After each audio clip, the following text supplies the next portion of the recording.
The ending of Lord of the Mysteries. Season 1 was emotional, bittersweet, and honestly, pretty confusing. Many fans were left asking, how did Klein come back from the dead? Who was the mysterious man with the red hat that killed him? And what happens from here? In this video, I'll break down the Season 1 ending step by step, answer all your questions, and explain what it sets up for the future of the story. So, let's begin. In the final episodes, we see Klein, Dunn, and Leonard fighting desperately against Magos, who has become the vessel of the true creator's spawn. Even together, the three are completely overwhelmed. Realizing the danger, Dunn tells Klein and Leonard to wait for 10 seconds while he holds back Magos off. He plans to use St. Selena's ashes, a holy artifact, to restrain her. At the end of the countdown, Klein and Leonard strike with everything they have, but Magos is still too powerful and defeats them. That's when Dunn makes the ultimate choice. With unshakable resolve, he stabs himself, ripping out his own heart to fully unleash the Saint Ash's sacrificial power. His death weakens the true creator's influence and creates an opening for Klein to land the final blow.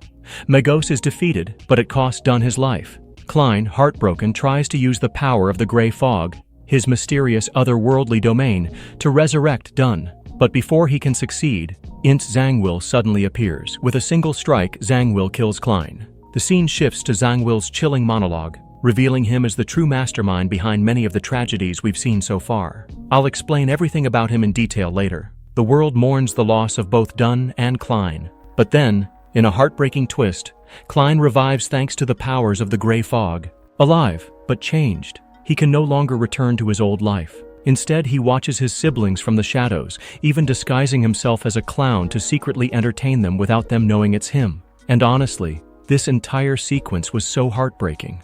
The season closes with Klein adopting a new identity, Sherlock Moriarty, in the city of Buckland, ready to continue his journey in secret. Now, after watching that emotional and complex ending, it's only natural that a lot of questions come to mind. You might be wondering, how did Klein actually come back from the dead? If Ince Zangwill hadn't interfered, could Klein have really saved Dunn? Who exactly is Zangwill, and why is he so important? And most importantly, what will happen next in Klein's journey? These are the biggest questions fans are asking after Season 1, and I'll break down each of them in detail. How did Klein come back from the dead? Klein Moretti's resurrection was primarily a result of his own beyonder powers linked to the Fool pathway and the supernatural effects of the Saphira Castle. When Klein died, his soul entered that mysterious realm where resurrection is possible. Essentially, Klein revived himself using the powers of the Fool pathway and the gray fog. If Zangwill hadn't interfered, could Klein have saved Dunn? Sadly, no. Dunn's sacrifice was absolute. By tearing out his own heart and using the full power of the Saint's ashes, he triggered a final and irreversible ritual. Even the gray fog couldn't undo it. Klein wanted to save him, but Dunn's death was final. There was no going back. Who is Ince Zangwill? Ince Zangwill is a former archbishop in the Church of the Evernight Goddess. Driven by bitterness and ambition, he defected from the church, stealing sealed artifact 008, the Quill of Al-Zuhad, a powerful mystical tool that grants its user the ability to write anything into reality through a complex web of coincidences. With 008, Ince could orchestrate events and manipulate fate to pursue absolute power and ascend beyond his limits. However, Klein Moretti emerged as the only significant obstacle to Ince's plans. Klein's investigations, interference, and growing beyonder powers repeatedly disrupted Ince's schemes, frustrating his attempts to secure total control. Despite these setbacks, Ince eventually succeeded in his climactic plan. He extracted the sacred St. Selena's ashes, a vital ritual item capable of amplifying supernatural power. In the end, Ince forced Dunn Smith to sacrifice himself by stabbing out his own heart, using the Saint Ash's full power as a sacrificial ritual. After seemingly killing Klein, Ince consumed the Saint Ashes, which significantly boosted his strength and elevated him to demigod status, granting him godlike powers and characteristics. What happens next? At the end of Season 1, Klein becomes Sherlock Moriarty and relocates to Buckland.